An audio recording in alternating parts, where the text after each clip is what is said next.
Hello, everybody, and welcome. I know we are just going to be trickling in over the next few minutes as technology and schedules allow, but I'm very excited to open up this webinar of alternative protein pipelines. We'll be specifically talking today about rethinking curriculum design with a startup mindset, and I have an incredible panel of 5 people who have all played a unique role in developing a really powerful educational opportunity at the University of North Carolina at Chapel Hill.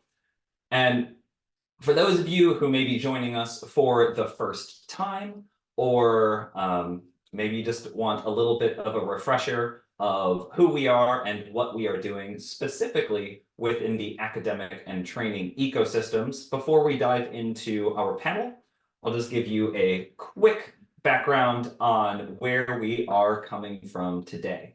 So as many of you probably do know, there's that transition.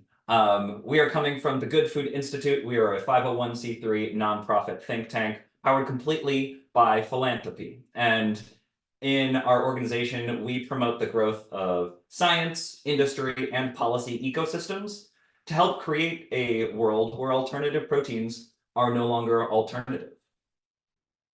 And when we're talking about how to work together in the university or other training ecosystems, there are a lot of different ways that we can do that. We provide free and open access expertise. Our staff and other networks of subject matter experts produce industry-leading analyses on the state of alternative protein science and industry. We curate directories of researchers and companies and other open access educational materials from universities and other institutions across the globe. So stakeholders, no matter who you are, you can partner with us to strengthen your curricula, craft research projects, and capitalize on the rapidly expanding funding pool to really just help design a future-proof training program. Specifically, this webinar really unites a number of different initiatives at GFI, and I see the project that our panelists will be discussing as a demonstration of how cultivating these opportunities for students and other early career professionals can serve as that linchpin for growing an alternative protein ecosystem. So specifically, we have our alternative protein educator community. Both Doug and Andrew are members of that, and which we created it really as a professional community and venue to share resources, best practices, common challenges, and success stories, like the one you're about to hear. Students and educators alike can make use of our teaching library that includes syllabi, including the syllabus for today's course, slide decks, recorded lectures, and more. That brings me to the last corner of our ecosystem that I will be introducing before ceding the floor to our panelists. And for those of you who are paying very close attention, it's why you may have noticed a different logo in the corner of all of these slides than what you are than what you're familiar with seeing. That's the logo for the Alt Protein Project, and that's how we engage with universities across the world. It is a global student movement dedicated to turning universities into engines for alternative protein education, research, and innovation. We focus our efforts on the 5 primary objectives and areas of targeted growth you see here. And in today's webinar, we'll be focusing largely on the education objective, but as you will see, growth in one of these areas almost inevitably triggers growth across objectives and throughout the ecosystem. So with that, it is my absolute pleasure to introduce our panel. As I had said, our 5 panelists have all played their part in developing a uniquely powerful academic opportunity at the University of North Carolina at Chapel Hill. The Cellular Agriculture Revolution is a 200-level full credit course first introduced in spring of 2022 that gave many students their first exposure to the science, business, opportunities, and value of alternative proteins. The course really does touch on all of those topics, and we would love to know what segments of the alternative protein ecosystem are represented in our audience here today. So shortly, we will be opening a very brief poll just so we can understand where you are all coming from, and our panelists can then share the most relevant information.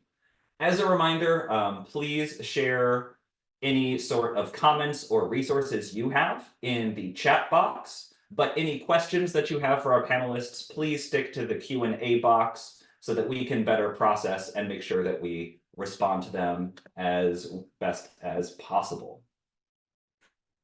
And with that, now I really can turn it over to our panelists. Sophia, would you like to start us off, please? Yeah, so hey, I'm Sophia. I've been involved in the alt protein field for about the past 5 years, and I'm really, really passionate about transitioning away from factory farming, and really have been ever since high school, when I first found out that I lived in one of the most heavily factory farmed areas in the world, southeastern North Carolina. And I started off in vegan advocacy. And by the end of my first year of college, I actually found out about alternative protein through GFI. And since then, I've been diving into really any opportunity I could get my hands on. In college, I interned at GFI and a variety of plant-based meat and cultivated meat companies. But even throughout those internship experiences, I felt that it was very disconnected from my actual college experience, because no one was talking about alt protein in any student organizations or in any classes, which is why I co-founded the Chapel Hill Alt Protein Project in the winter of 2020.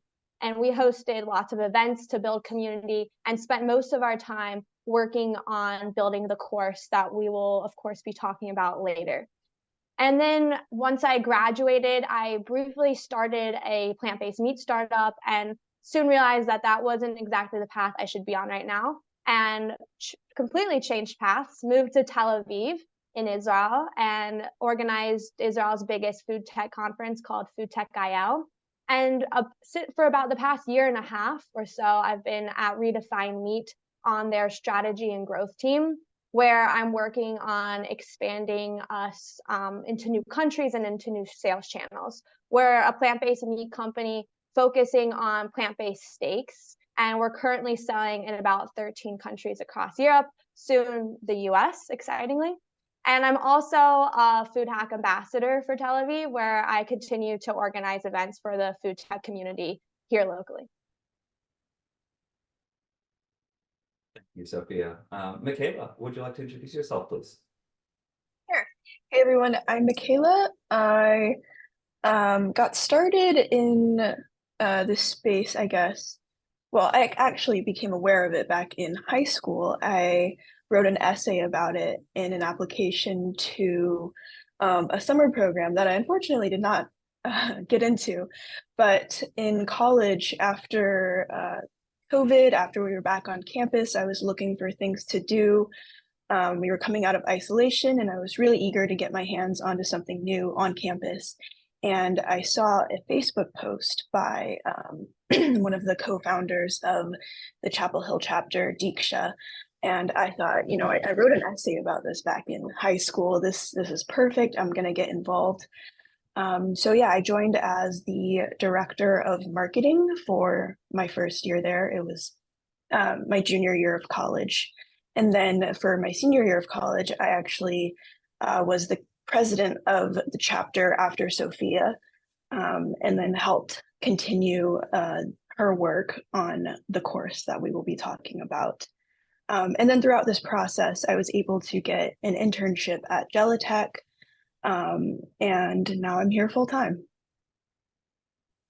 And we'll definitely be digging more into that transition later on in the panel. Moving over to our UNC professors, Doug.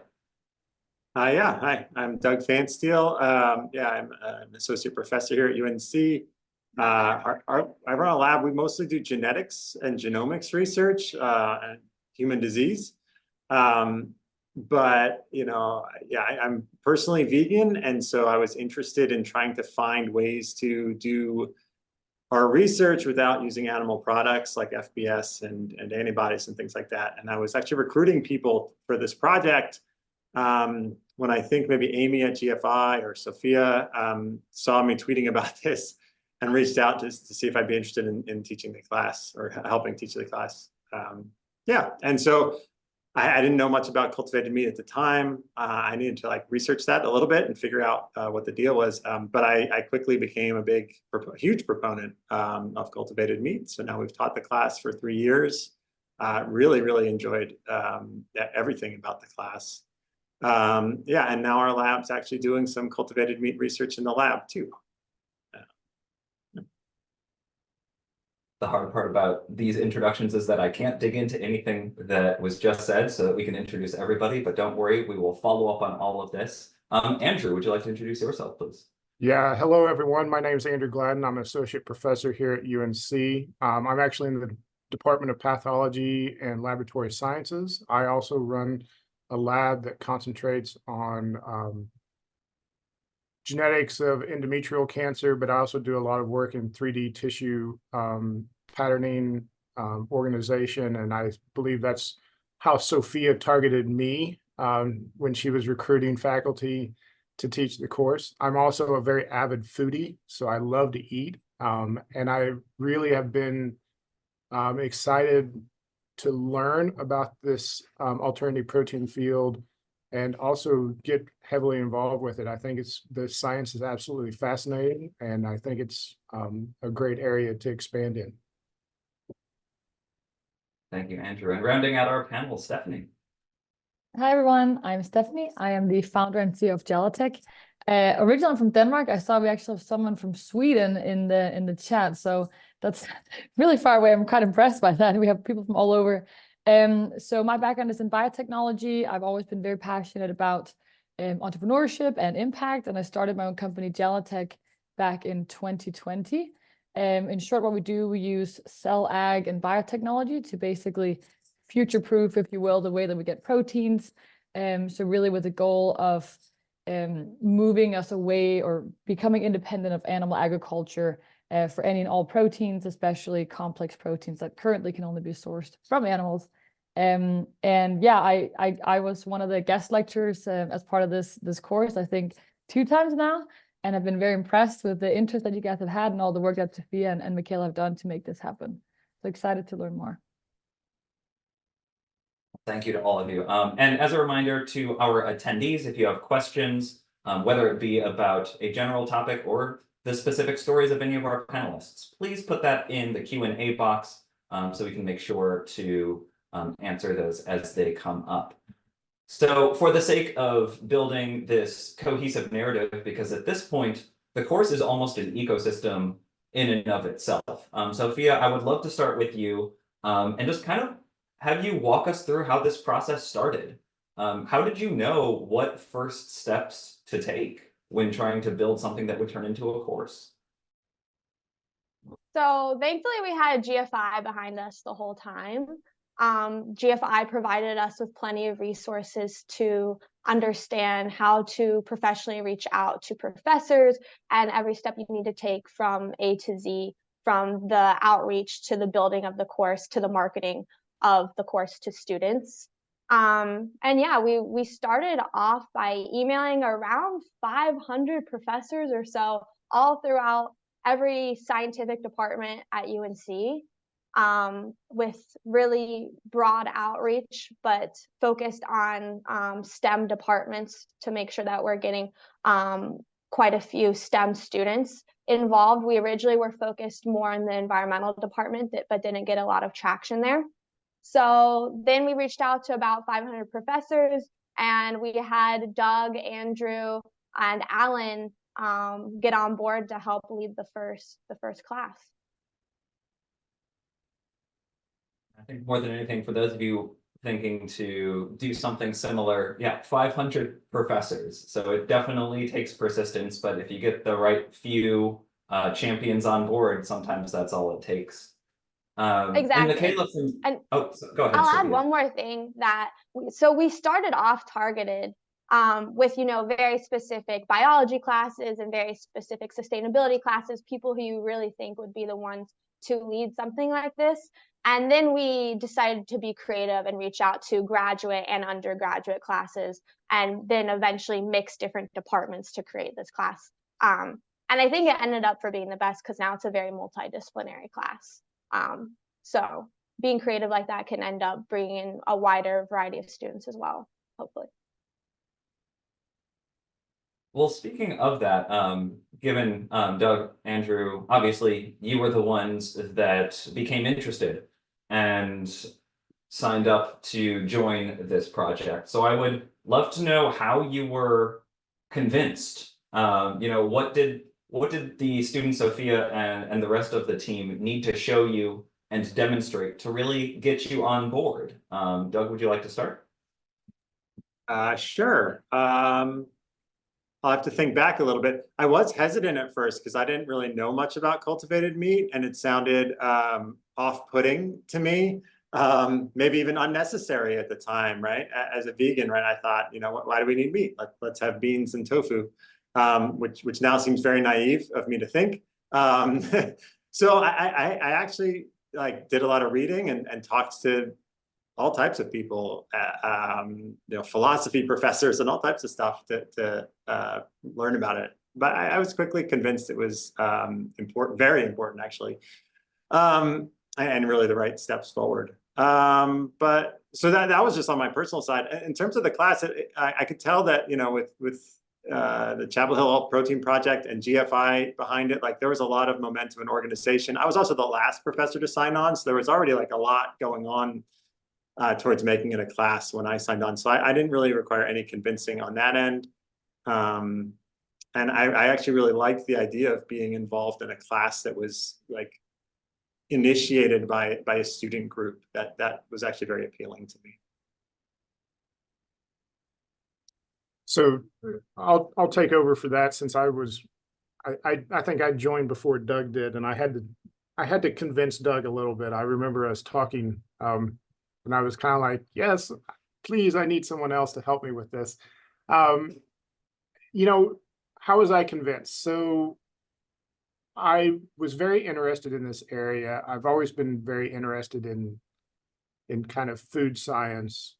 But I work in the biomedical sciences. But the one thing that caught me was the students that approached me did so very targeted, meaning that they found that I did 3D cultures and looked at tissue organization, and they very much had a very targeted approach to, a targeted introduction to me. And I really felt that, if they are taking the time to do that much research, that they really have figured out what they're looking for in terms of professors for the class. And I think I met with Sophia and a few other, the alt protein group there. And I just decided that it was worth my time to jump in and help get this started.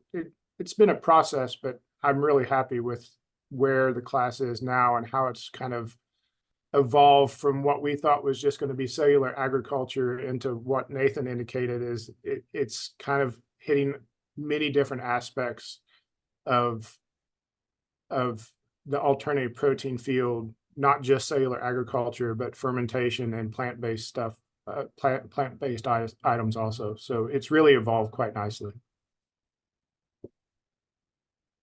And I know that as we have been talking previously, part of that evolution did come from how students were engaging with the course. And Michaela, I'd love to turn to you because I know you played a big role in growing the audience and awareness for this relatively unknown course for a relatively unknown topic. So how did you build that audience, and what did you find was the most successful in enticing students to show that interest? Yeah, first I'd like to credit Sophia and the rest of the team for getting the course to be a full credit, 3-credit-hour class with an elective credit for the biology major. I think that's really huge in legitimizing the class, especially in the eyes of the students. It's not just, I'm interested in this, but, I'm not really getting anything out of it other than the content. You actually receive the credit that'll contribute to your major and your degree. So that's awesome. And then other than that, I mean, you kind of marketed the course using existing structures that the university offers to students. I think that's also important. We have listservs. There was a lot of cold emailing professors who run listservs to be like, hey, we have this awesome course. Do you think your students would be interested? Do you think, you know, even the whole biology undergrad listserv would be interested? It would be great if you could get this out to people. And generally, professors were very, very willing to help us out. And I remember we also went to a few classes to give like mini talks, or like we were the focus of the class that day. There was a class in the environmental studies department. I can't remember which one actually, but they were focusing on food for that period of time. And we went and marketed not just the class, but also the Chapel Hill Alt Protein Project to the students. So yeah, it's a lot of kind of getting out there and leveraging what the university has already. You definitely don't need to invent new methods. Yeah, using bulletin boards to put up flyers, stuff like that.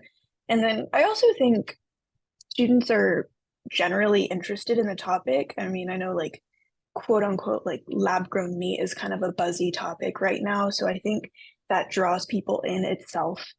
And yeah, I think again, credit to Sophia for designing a class that was just an interesting topic from the get-go. Yeah, I think that's done a lot. And you, part of what you had said was showing students what's in it for them. And Stephanie, I think this is a great transition for how you were brought on board. And frankly, as a business owner, someone who is, as founder and CEO, probably doing 5 different jobs anyways, if not more, what was in it for you? What convinced you to devote your time to this class when you could be spending it elsewhere? I think, you know, we just heard from how much work everyone else here, all the other 4 panelists put into, you know, actually making this happen. I think for them, it took, I mean, I don't know how long it took, months and months and months, a lot of effort. And at least you said, Sophia, 500 emails to different professors. So all I had to really do was show up and give maybe like an hour talk or something. I think it's definitely something I'm like, I think it's important. I'm like, of course I will do that to help out. And if the students are interested, I will absolutely come and talk about, you know, what I'm working hard on and what I've dedicated, you know, my career for the past 3.5 years.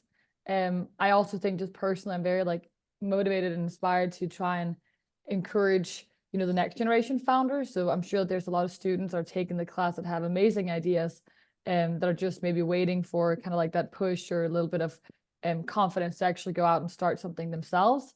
And I think it's also like part of my duty as a founder to go and do that.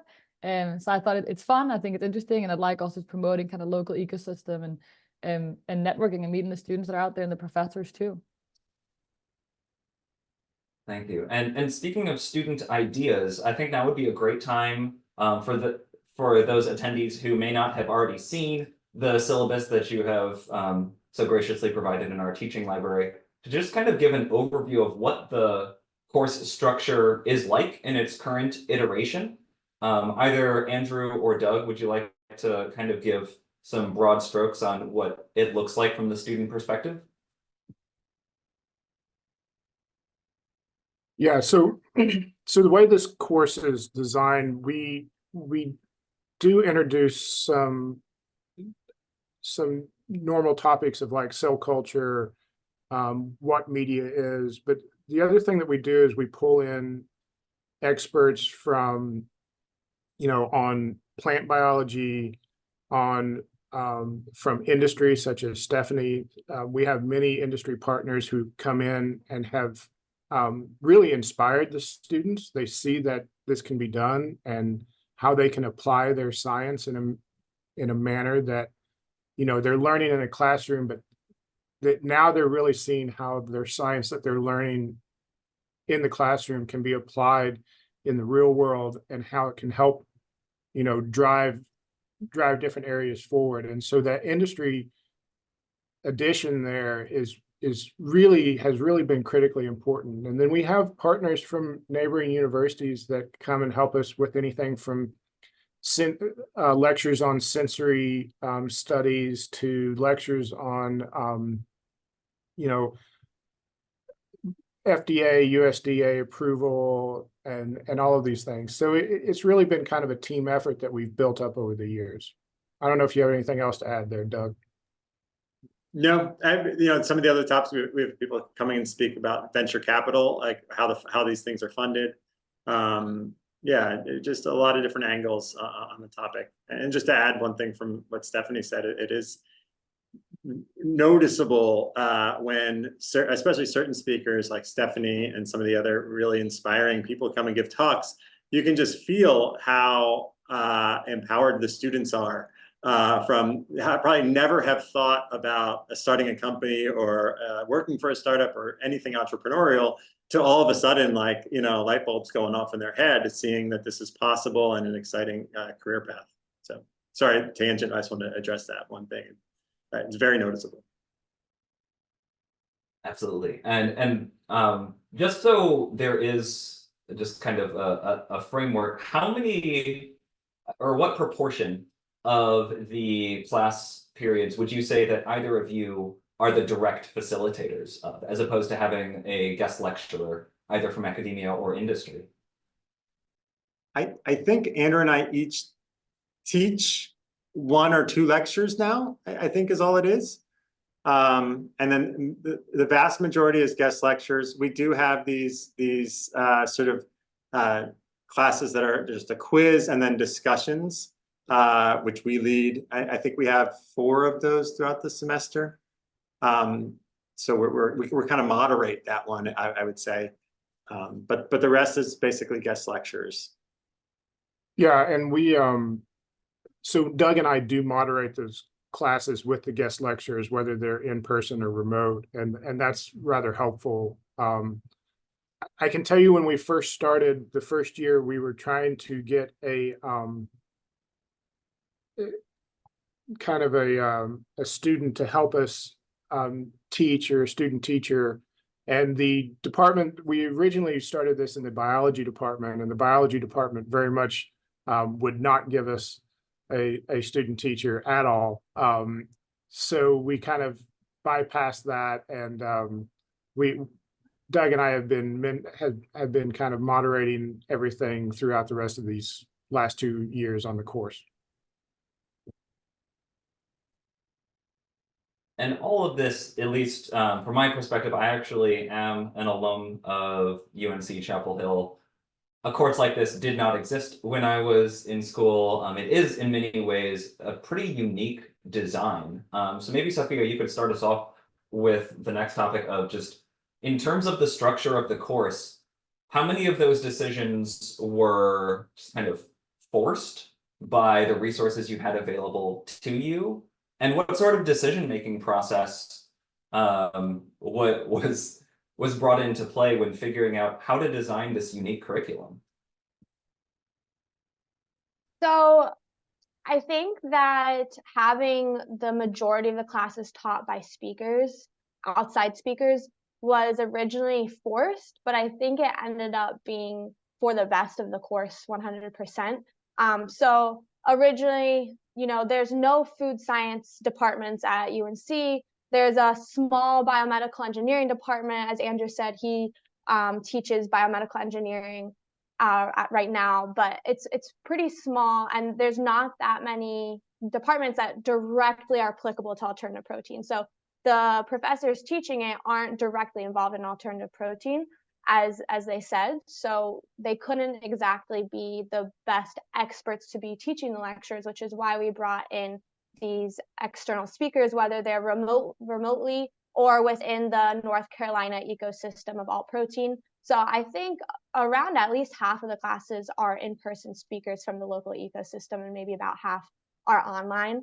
And in the end, I think it's for the best, because as Doug mentioned, students become super inspired when they see and are talking to people that already have jobs in the field. And concerns that I continuously heard from students at the Alt Protein Project was, since the alt protein field is still pretty small right now, they're worried that if they focus on such a small niche, it's going to be difficult for them to have great job prospects. And I think that they gain a lot more confidence to focus on this field and to pursue this job after graduation if they meet other people that have dedicated their careers to the field. Would anybody else like to jump in terms of course structure and that topic? So, one thing that I would highly suggest to people who are thinking about starting a course like this is get the students involved. So we were lucky enough to have the Chapel Hill Alt Protein Project already started by Sophia. And Doug and I have really leaned on this group. The students reach out are generally the ones who do the initial interaction with guest speakers. And they ask us if they should do that, and we always promote that. We always tell them it's more likely that these speakers are going to respond to students than it is to faculty. And this has been really helpful for both Doug and I because it takes some of the work off of us. And it's been really good for the students because the students get to interact with the speakers and also get that experience in reaching out and communicating with people that they want to talk to. And then Doug and I just work on facilitating this and making sure that it works. And yeah, I would just like to add, kind of speaking to what Andrew was saying, students really want to be involved. For the entire time that I was president of the Chapel Hill chapter of the Alt Protein Project, when people were joining the club, course development was the #1 thing that they would want to work on. And it's the most relevant thing, I think, as a student. You want to be able to design and kind of direct your own learning. I think that's natural and really exciting thing for students. So yeah, there are definitely people who are eager and willing to get involved. And on that topic, both of course design and that outreach, Stephanie, I would love to know kind of what that outreach was that you received, kind of how that read both for you as an individual and for your company. And then when you show up to the class, what the audience is like, if you have a specific message given the audience, and what you have seen resonate the most. I know we've touched on this a little bit, but I'd love to get that specific perspective. Yeah, I honestly don't remember who reached out to me initially. I think maybe it was Andrew or Doug. I think it was one of the professors that reached out to me, actually. I think maybe. But regardless, it's like, again, like what I said before, it's a local university and have this class, and I can definitely tell, that there's excitement. I'm like, and we're local, so I'm like, of course I will come out. I remember the first time I did the class, the whole classroom was completely full. So clearly these students were very eager to come and listen. And it was a very highly motivated students too. And I think my first lecture, maybe it was the second time I did it, Michaela had actually already applied to an internship at Gelatech. So I was also eager. I knew that she was going to be there. So again, very kind of highly motivated students that were eager. And I think when I go and do these things, I think I of course want to, teach the students about what we do and a little bit about the industry as a whole and kind of where we fit in as a company. And then also really want to try to inspire them to pursue entrepreneurship if they're at all curious about it, right? Because I think there's a lot of students that have really, really amazing ideas and have, studied however many years and maybe they're just a little afraid or don't really know how to take those next steps. So I always try to share a bit of my personal kind of entrepreneurial story as well, and then hopefully encourage them that they can, if I can do it, so can they. And then of course offer resources at the end of they're always welcome to reach out to me, or if there's any opportunities, for us as a company in terms of hiring or internships, that's something that we add as well. But I think it's such an important part of you kind of, you give back and stuff like this. And when I was a student, I would have loved to have this. I didn't have people like Sophia and Michaela going out and actually building stuff like this. So I feel like now that they've done it, it's sort of my job to come in and help if I can in any way. And then hopefully, other people will take over. But yeah, I think it's been a really fun experience. And, now Michaela's full-time at Gelatech. So I'm very happy about that as a as a founder and a business owner. So I have to say, I have to jump in here because I do think it was me who emailed Stephanie, and I think about the time we were emailing, we were sweating pretty hard because we were trying to fill lectures in the class, and I was so happy that she finally agreed. I had never met Stephanie before. It was completely cold call, and she was coming onto campus to lecture, and I was just I think she asked me like a couple days before, she's like, so how does this work? And I was like, I don't know, you're going to be the first one. So just, we'll figure it out. And it has worked really well. And so luckily we had Stephanie, who's a very dynamic speaker, come in and talk to the class.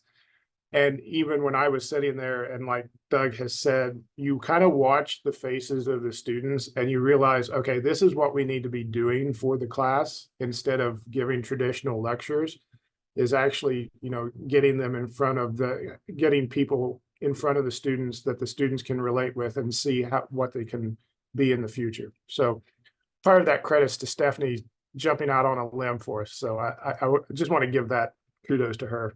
And thank you for reaching out to me. I love this, like not having a plan and just like, we'll figure it out as we go. That's very much my style as well. So it was fun.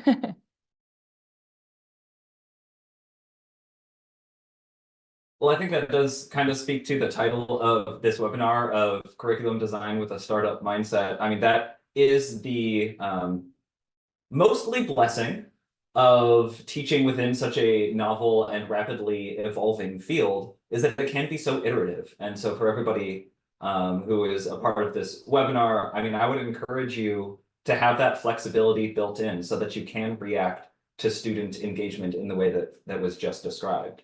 And I would love to lean a little bit more into what we were talking about with like internships and general career opportunities, because that seems to be something that was pretty deliberate with what everybody was doing. So Michaela is someone who now has landed a job, at least in part due to a connection.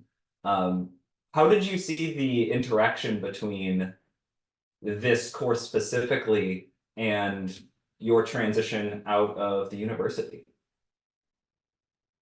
Yeah, so again, like Stephanie said, I had been aware of Gelitech and I had applied for a position before I took the class. It was the first year of the class.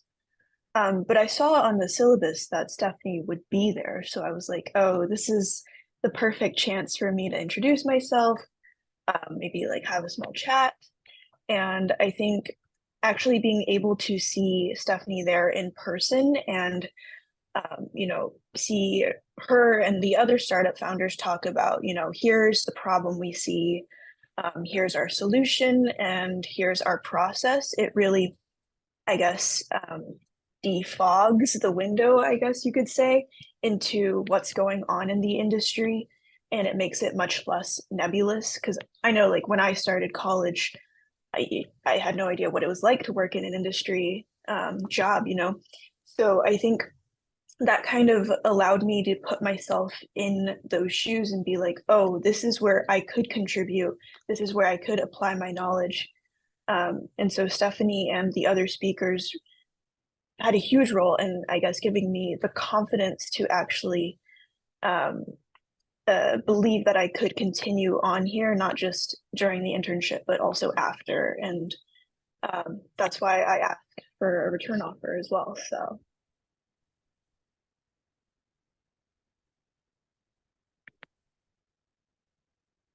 And I know in our prep call, just kind of a little behind the scenes, we had started talking about all of the different opportunities for internships and other professional experience opportunities that are kind of built into the curricula at different levels along a student's path. Either Doug or Andrew, would you like to kind of explore any more of that on just the opportunities that are available to students? This may be specific to a specific institution, but I think it could help kind of spark some ideas across different ones.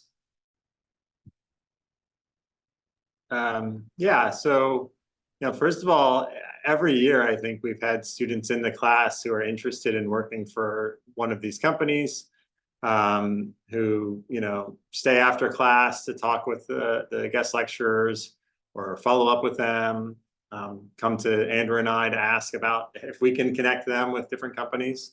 So that's been pretty cool. Just a slight tangent, I think that's a really nice aspect about this class is that, you know, at least when I went to college, the classes taught you valuable things, but didn't give you much of a feel for what it was like to actually, what you could actually do after college. And this, I think, gives students a bit more of a perspective of that than a lot of college classes. In terms of like formally connecting students to internships, you know, or connections, maybe that's something the class could do better. We have no formal strategy for this, but it might be nice. You know, we point them to GFI or you know, other job boards, but nothing formal. So we could improve that. Our graduate program here has a very formal method for internships, which is separate from the class. But this is something we talked about the other day, that maybe we could get some more of the alt protein companies in the area, and there are a bunch of them. If they're not already participating, I think Gelitech already is. You know, but there's a formal system. So companies set up an official collaboration with the school. The school puts them on some big list. Graduate students can and are even encouraged to do an internship during their PhD, and they can, you know, contact companies from this list as an application process. There might even be joint funding. I'm not exactly sure who funds it, but there is a mechanism for this for graduate students. I don't know what exists for undergrads at this time. Yeah, similar in the undergraduate school. I know I took an internship class where I got a course credit for doing an internship at a plant-based meat company within the environmental studies department. So, but it was initiated by myself. It wasn't part of the formal collaboration between the university and companies. So that's an idea that if there's anyone in an alt protein project in the audience, I think that's a good idea to make formal partnerships between the university and local protein companies for these internships, to make it easier on students to dive into the field.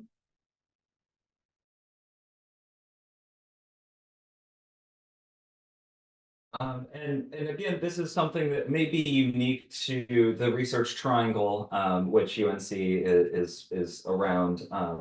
But I would love a little bit of explanation of kind of just the NC biotech ecosystem that facilitates a lot of this. I know that was brought up in some of our previous conversations, which again, may not exist everywhere, but could plant the seeds for how it could be emulated in other ecosystems. Stephanie, could you maybe give a brief outline on how you've engaged with the NC Biotech ecosystem? Yeah, so the NC Biotech Center is an organization that's local, of course, and they offer, or they used to, I think they still do as well, these internships that are sponsored.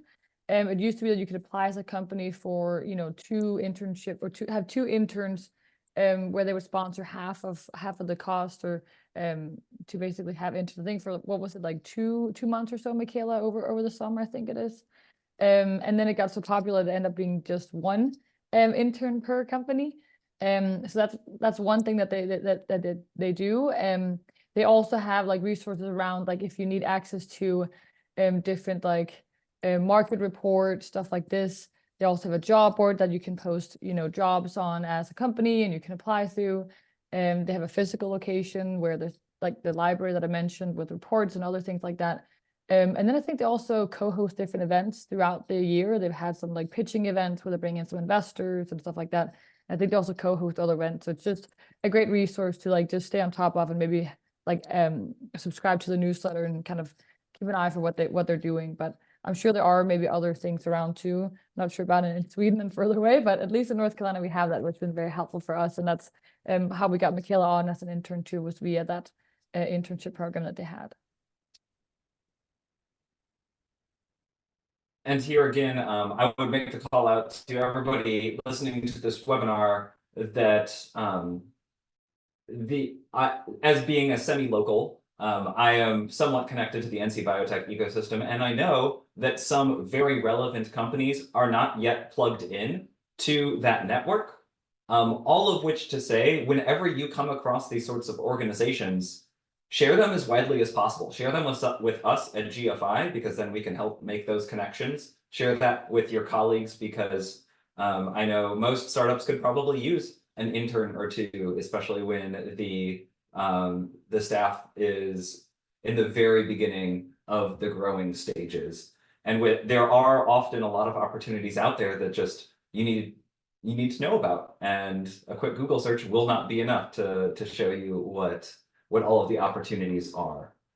I did want to shift gears slightly here to come back to some of the nuts and bolts, really, of what has made this project effective. At the very beginning, a number of you had basically said, well, part of what makes this so effective is the fact that it is a full credit course for electives. And that is, one, incredible. Two, sometimes the hardest thing to do, because that requires significant buy-in from the university. And my impression, please correct me if I'm wrong, but Sophia, that you were one of the primary players in getting that to happen, and I know a lot has happened since then. So could you maybe describe how that process developed and who you needed to communicate with and get on board? Yeah, so we had a sponsor, or we currently have a sponsor in the biology department. His name is Alan, and he helped with the original formal setup of the course in the bio department. And he was the one who vouched for the course to become an elective, to who, I don't know who exactly decides that, but the head of the bio department, I guess. And so and that was partially why we strategically wanted to place it in this department, was so it could be an elective for very relevant majors that could apply to this field in the future. So I'm pretty sure that's how it worked, because Doug and Andrew are in the graduate school. So correct me if I'm wrong, Doug or Andrew, but I don't think you guys were involved in that. It was just Alan. Yeah, so Alan is a professor in biology, and what he used was a mechanism that is available in many departments, which is like a special topics course. And it's a course that we have on the books that is continually flexible and allows for new classes to be put in quickly, instead of not going through the whole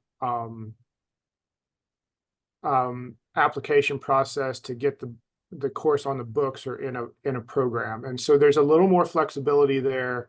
But Alan retired, and so now Doug has taken it on himself, and he can kind of describe a little bit of what he went through to move this into a permanent course. Yeah, so I think it's a lot easier if you've already taught it as a special topics course to get it as listed as a permanent class. Yeah, in some ways the process is really straightforward at this point. You give them a syllabus, you have to meet several criteria. We had to add some like prerequisites, justify why we weren't having an official, a normal final exam, things like that. But essentially it's just filling out a bunch of paperwork well in advance, like a year in advance, and then getting that approved. We fell through the cracks last year. It was supposed to be permanent this year, but it didn't happen. But it is now will be established as a permanent class for next year. It'll be joint listed between my department, cell biology, and biology, which I don't think will have much of a change. But now it'll be officially listed as a class with an appropriate description and things like that. So it should be maybe more enticing to students, because there'll be a little bit more information about what the class is, as opposed to just a special topics class. And I do want to add on this, on the faculty side, Doug and I run our own labs, and so there's many faculty who have to have teaching requirements, and those are set by their department. I can tell you that, and I think I've talked to Doug about this, so correct me if I'm wrong, but both of our chairs are very supportive. My chair is actually extremely interested in this class. And so they've given us some flexibility there. I can, having set up other classes and tried to do it in other institutions, I know this is a big leap. And if you have the option of creating this class as like a special topics one, I would highly suggest doing that to start with, so that you can show the department and the chair that there is lots of interest in this class, and that you have the resources, or that, this is something to keep moving forward, because the initial inertia to get it started straight, just as a regular course, is very, very difficult. And that's where I think a lot of I think that's where a lot of people lose the bandwidth to actually continue on and make sure that it happens.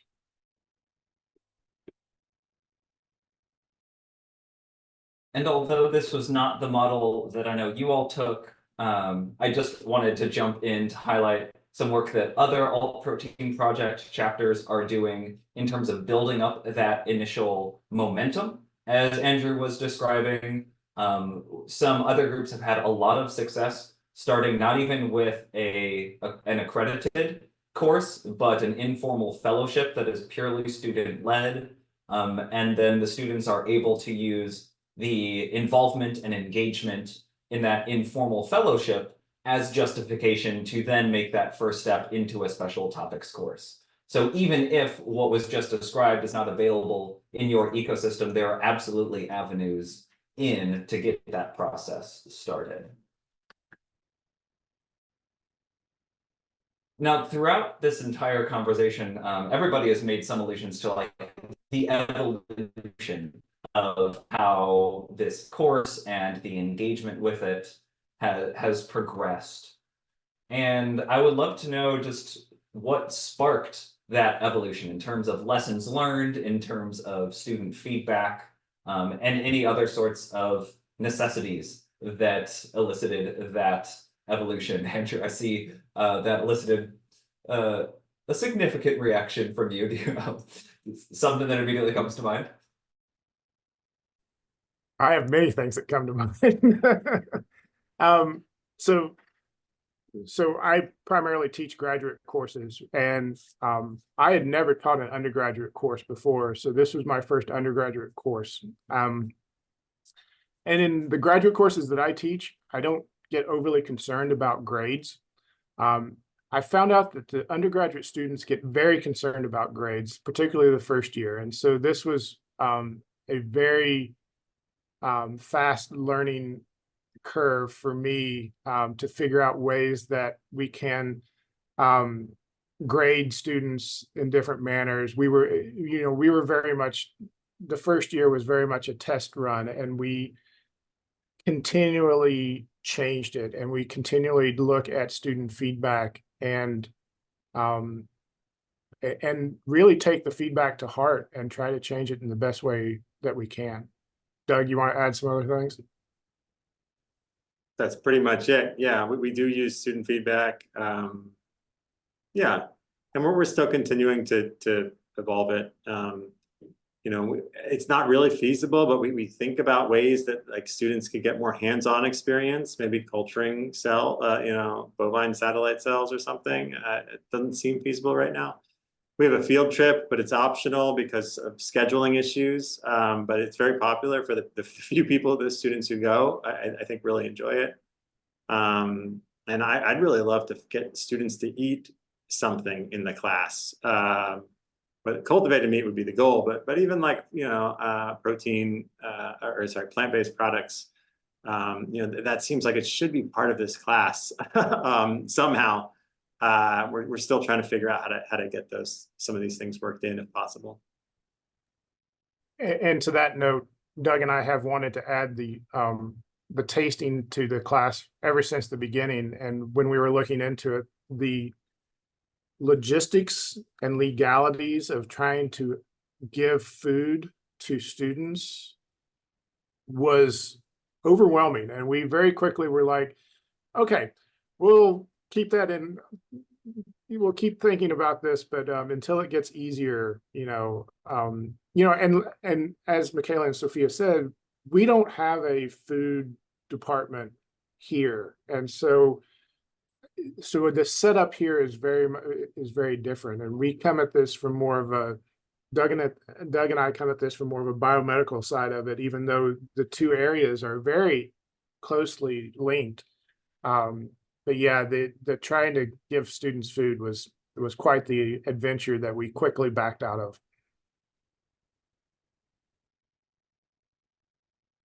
I guess as oh, go ahead, Michaela. You might I be just about wanted answer to, what I was about to ask. yeah, mention the hands-on aspect. I know UNC specifically, and probably many other schools, have what's called course-based undergraduate research experiences.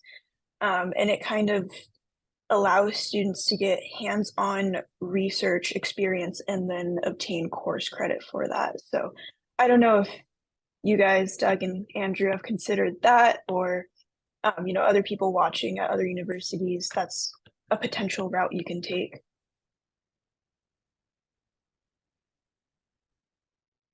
Well, I know we are rounding out. Oh, go ahead, Doug.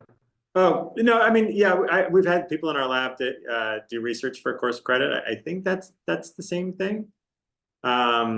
But it's kind of, I mean, we could do that, but it was very separate from any class. I think it was just like you can do research in a lab and get credit.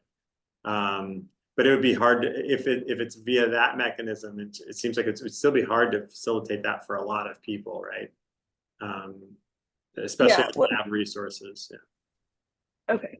I guess actually what I'm talking about is an undergraduate class specifically designed for research. It's not just someone going to do research and getting credit for it. But yeah, we should chat I more. can direct you. Yeah, for sure. Well, I think that highlights kind of another use of these kinds of courses is linking together and getting people with the right interest involved in those existing university mechanisms. Like you had said before, right? Why reinvent it? There are already these university structures set in place. So before we transition into the Q&A, and as a reminder, please drop any questions you have in that Q&A box. I would love to go around one more time and have everybody just share maybe their top recommendation for either students, faculty, or industry who are hoping to expand these sorts of resources, get more people involved in the ecosystem wherever that might be. We can basically go in the same order as our introductions. So Sophia, do you have any recommendations you would like to leave people with?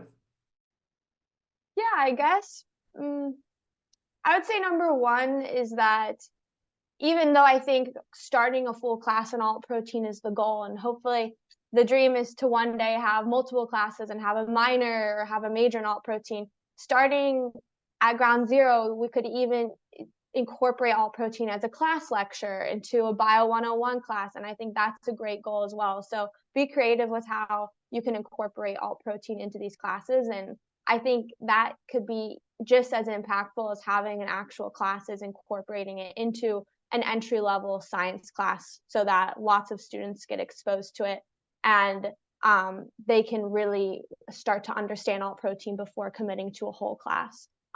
So yeah, I think just be creative with how you think about incorporating it into curriculum, as well as I said earlier, reaching out to lots of people you wouldn't originally think would be the one to lead this sort of course.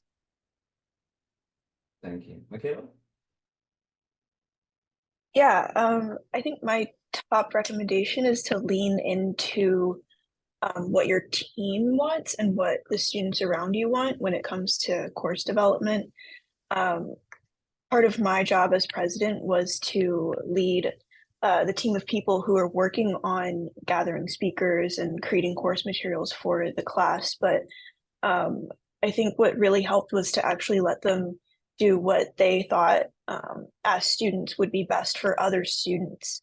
And I think that also promotes a lot of engagement and longevity within the club and the class. If it's designed for students by students and you trust that people know what they want to learn about. Yeah, kind of let people lead and tell you what they would like to see.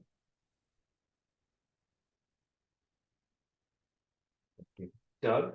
Yeah, I don't know if I have exact advice, but I think it's definitely a situation where it takes a village, right? It seems like not that much effort, right? We got multiple instructors, we got GFI behind us, we got like a student group. It's still quite a, and Andrew does more of like the logistical work than I do, but it's still quite a bit of effort just to get this thing off the ground. It would just have been very, very hard to do without the Chapel Hill Protein Project. Like I can't state enough how much effort they put into this. Not even just, I mean, obviously Sophia and the initial group getting it started, but just keeping it going. There's like a lot that goes into it. Probably especially because Andrew and I, it's not like our expertise, right? I think now we can speak somewhat intelligently about this, but that was not the case, prior to the first year. So like starting a new class on a topic you don't know, yeah, there's just a lot that goes into it. So I don't know what the advice is. I guess if you're a professor, find an alt protein group at your school or talk to GFI and see if they can help, drum up support among students. I don't know how that gets started, but it just takes a lot of people to get it going for what, seems like it should be a straightforward or simple class. It's less effort now, and it's a lot of fun, but yeah, it's a lot going on. Yeah, so I'll echo what Doug said. Build your team out. We have a great team here, starting with the Alt Protein Project and the students involved there. Listen to the students in your class and be willing to evolve the class in ways. This area, this alternative protein universe is rapidly expanding and rapidly changing. And so, a traditional class, it would be very, very difficult. So always be willing to evolve the class and listen to your students, and don't be afraid, to try something new, but also look back on it at the end of the semester and say, that didn't work. We're not going to do that again next year. And don't be afraid to change the things in the course. But yeah, definitely get your team together. It's very much a team effort.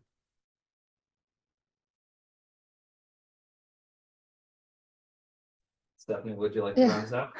I'll round up. I think, I haven't been as really involved at all in kind of making this happen, but I think from what we've kind of heard, I think, if there's students out there in the audience that are kind of really passionate about something that they don't see on the course, options or so on, maybe there is a chance for you to go out and build it yourself, whether that be a student organization, a class, a lecture, anything like that. Like if there's something you're really passionate about that your university doesn't offer, maybe you have to build it yourself.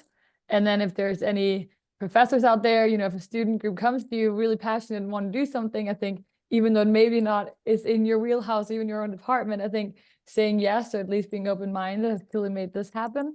And then for the industry professionals, at the very last kind of end, when you then have all these pieces put together and someone comes and asks you, whether it be professor or student, to do a little guest lecture and dedicate an hour or two of your time, and you have the bandwidth, absolutely say yes, because clearly it can have a positive impact. So I think those are my quick wrap up ideas.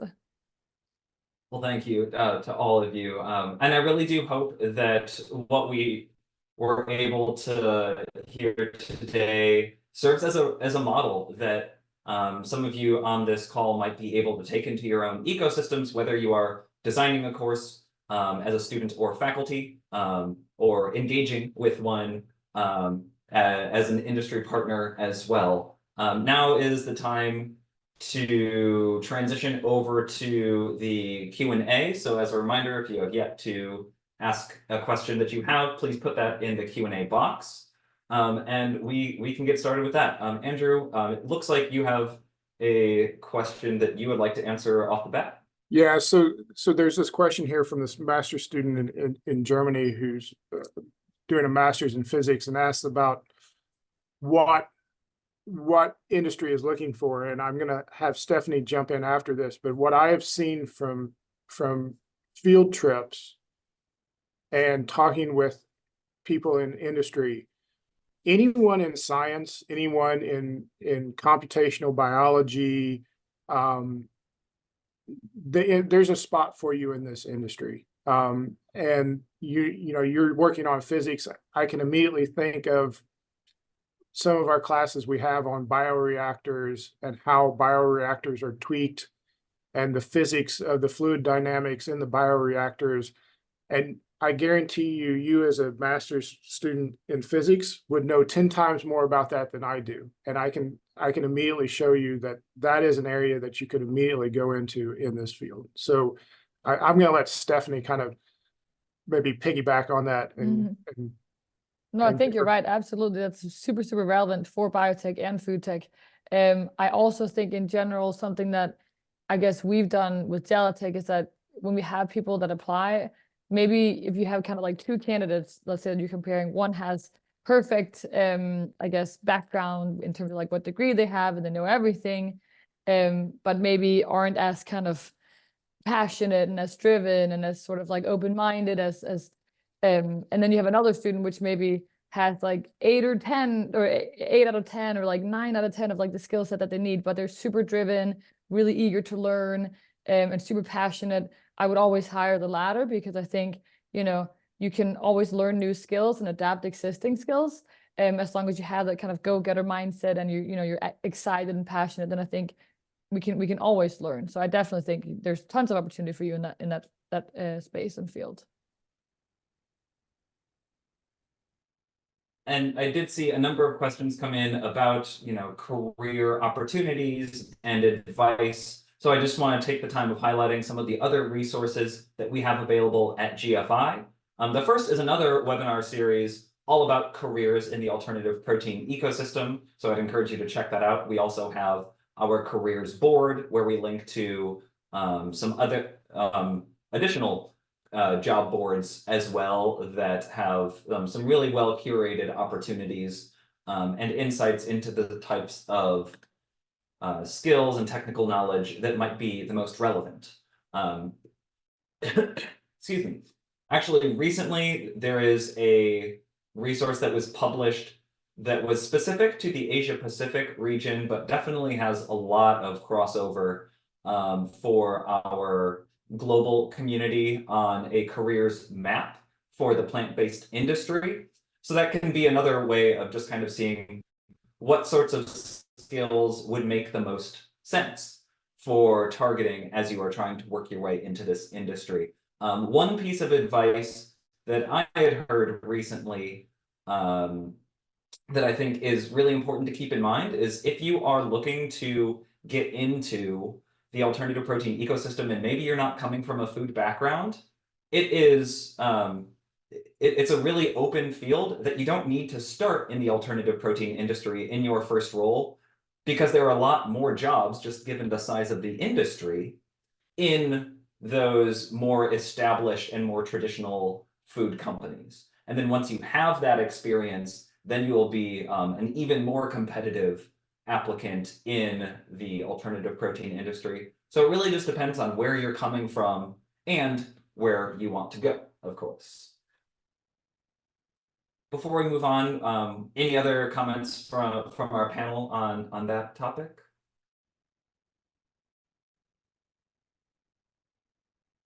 Okay, well, we also had a couple of questions that were related, really about any sort of specific modules or training opportunities. We had a specific question about product design and management or scale up and instrumentation. So I have a couple of resources that I would be able to share, but in terms of what you all are aware of, are there modules in your course or what you're thinking of building out? And then Stephanie, if there are any continuing education industry training programs that you're aware of that you might think would be relevant?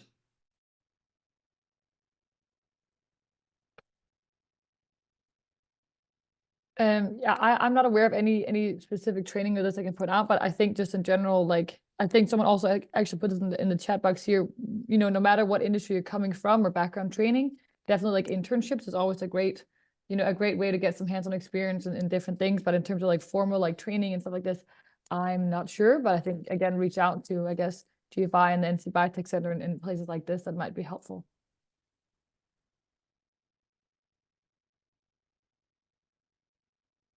And to add to that, so for the specific questions of like these courses in more specialized topics, that's one of the realities of this being a new education ecosystem is in almost every case, we're going to start with something that looks like a survey course, whether it be a survey of all alternative proteins or cellular agriculture. And it is once that foundation is laid that those more advanced topics can be presented and built upon.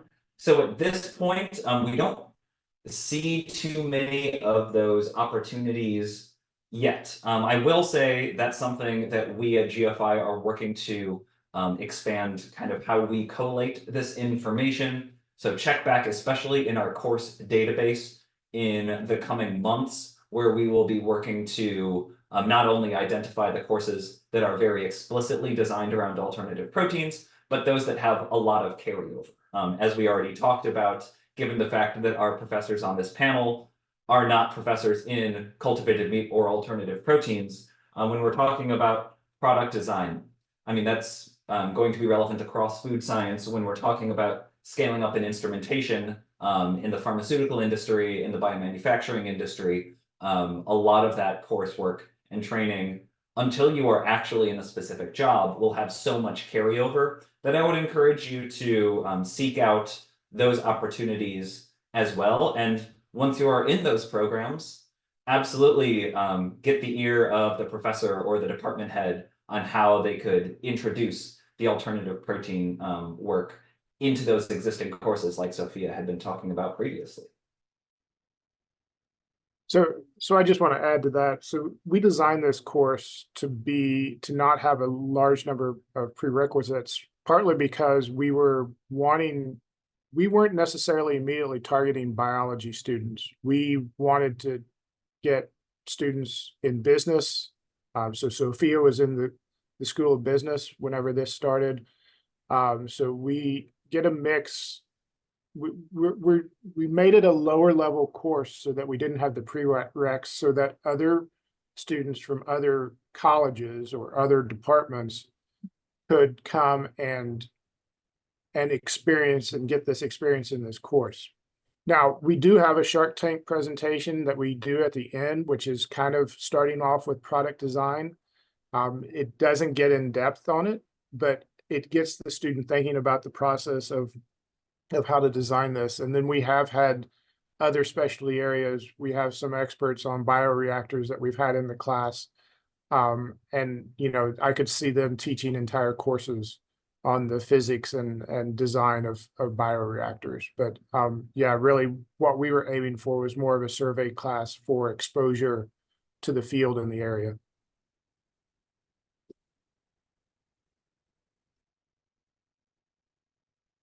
Yeah, it would be fun. It would be fun to have someone like a guest lecturer specifically focused on product design.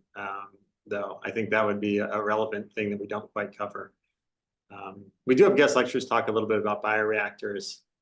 I don't think we have a whole class dedicated to it, but yeah, it's always evolving. Yeah, and I think it's a good example again of a course like this.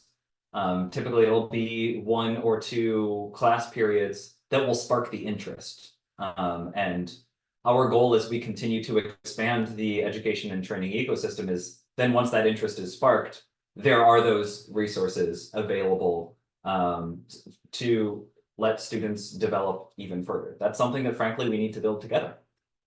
Okay, so we have some other questions. We actually do have a dedicated question for Sophia, which may be relevant to others as well.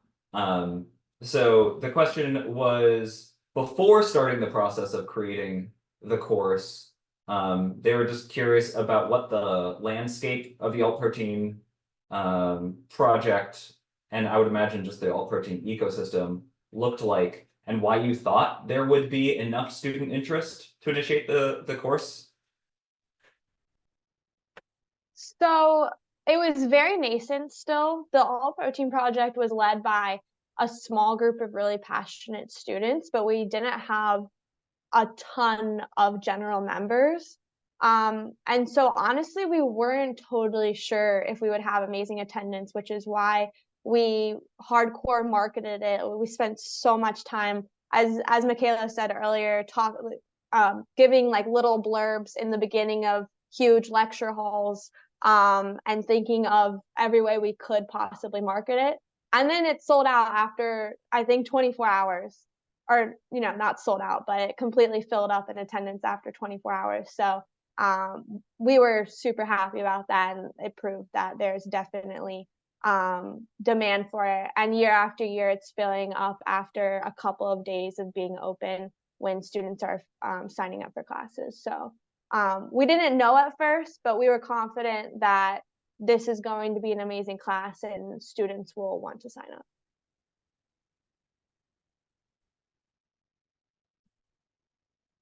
Thank you. I have a question that actually I'll start with Stephanie on asking about how to include hands-on skills into the curriculum. The reason that I would like to start with you is just coming from industry, what sort of practical, maybe lab-based skills you would expect graduates to have and hope that they would have to make them attractive applicants?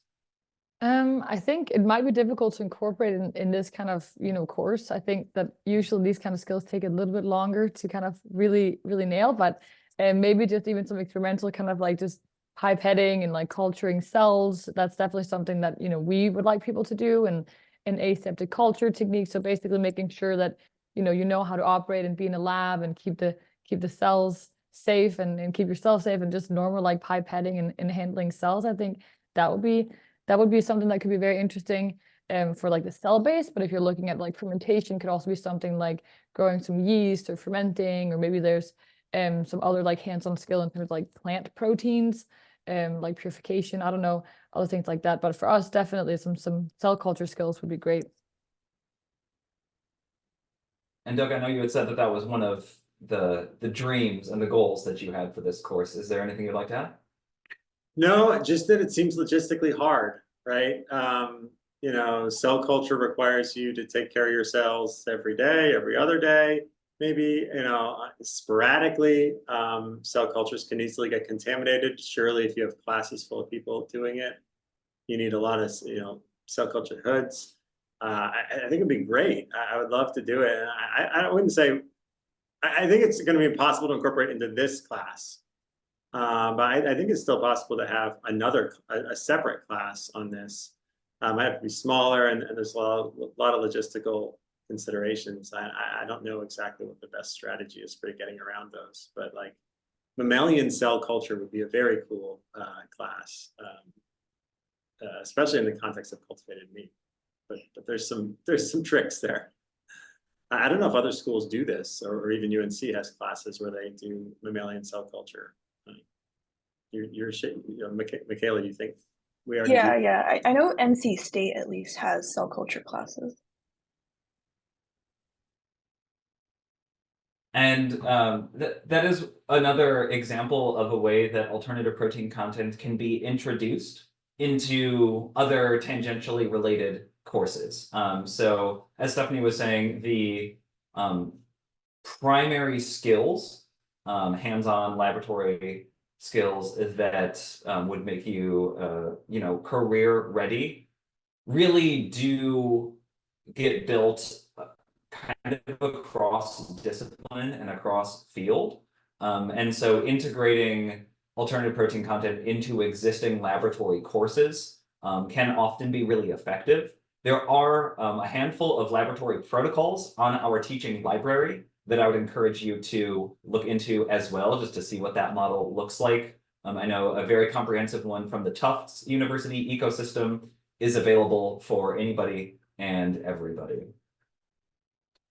Okay, so it looks like we've gotten through most of the questions, and I did very specifically want to address the final question, both from us at GFI, and then I would love to have all of our panelists take their shot at it, of just like, why did we do this? You know, what do we want our audience to walk away with? And with the understanding that all university ecosystems, training ecosystems look different, this is one of just many models that you can follow. At the Alt Protein Project, we very specifically do not prescribe what our groups should do, because that just wouldn't be effective. They work with different university structures, with different faculty champions, and so it has to look different everywhere. But I think this is a really powerful model of both building in flexibility, but leveraging the strengths of the students, faculty, and industry to make something that is really comprehensive for being a single course. So our goal is, yes, general inspiration, but also a scaffold that you might be able to build upon. And I would love to close out the webinar just with anything that you would like the audience to walk away with for all of you. And we'll just switch it up and go backwards this time. Stephanie, do you have a takeaway that you would like to give the audience? Yeah, I think I kind of gave like the 3 different takeaways, but I think it's just super cool to see like how, you know, something started with, you know, Sophia, and now it's an actual permanent course. Like, I think that's absolutely incredible. So I think, you know, if there's anyone here that's, again, looking to do something similar, absolutely it's possible. And I'm just super impressed, and I'm happy that I was able to be a tiny part of it. Yeah, I would just add in to be creative and be flexible and listen to your students. They're the ones who are taking the class, and be able to adapt to what they are looking for and what they're interested in. Yeah, I just want to say I love my whole job, but I think that like this class has been one of my favorite, you know, aspects of my job. It's just been really enjoyable. It's been like inspiring. You know, I'm inspired by all the CEOs and founders and that come in and talk about the work they've done. It's cool to see, you know, students actually really engage in a class because they're interested, not just because they were trying to get a good score on a test. You know, change their career paths because of it. It's influenced like the research we do and in my interest. So it's just been a really, yeah, it's just a great experience altogether.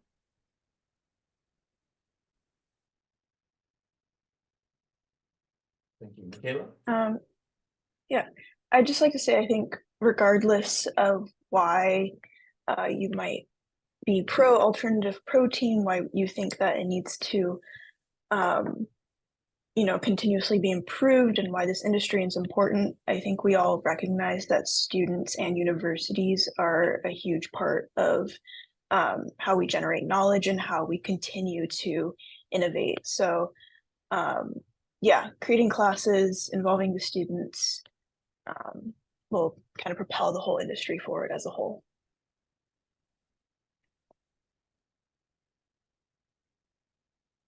Yeah, going off of that, I think that the importance of these classes is just, it really is the foundation of the future of the alternative protein field, is teaching students and inspiring students to eventually work in this field and lead the field and create all of the new breakthroughs. And I think this is a great case study of how already there's 2 people from this class, and I'm sure many more other students who are going into this field. And even if one class inspires one more person to either do a research project or to dedicate their career or do, I don't know, an internship, you're already doubling or tripling the impact that you're creating with your own career and your own dedication to Alt Protein. So it's one of the most impactful things I think you can do, is inspire students and build these classes. Thank you all. And I think ending the conversation on the multiplied impact of bringing the next generation into the ecosystem is a perfect way to end it. So for all 5 of you, my sincere gratitude for sharing your insights with us. Thank you to everybody in the audience for coming along with us in this conversation. If you have any ideas or questions, please reach out to me directly. As someone deeply involved in the Alt Protein Project, I would love to explore these new opportunities as well. I've also dropped a feedback form in the chat that you are welcome to fill out for any sort of ideas, suggestions on this webinar, what you'd like to see different, new, or anything else, so that we can continue providing the most valuable resources possible, and we can work together to help build a world where alternative proteins are no longer alternative. So again, thank you all, and I hope to see you in the next webinar. Take care, everybody.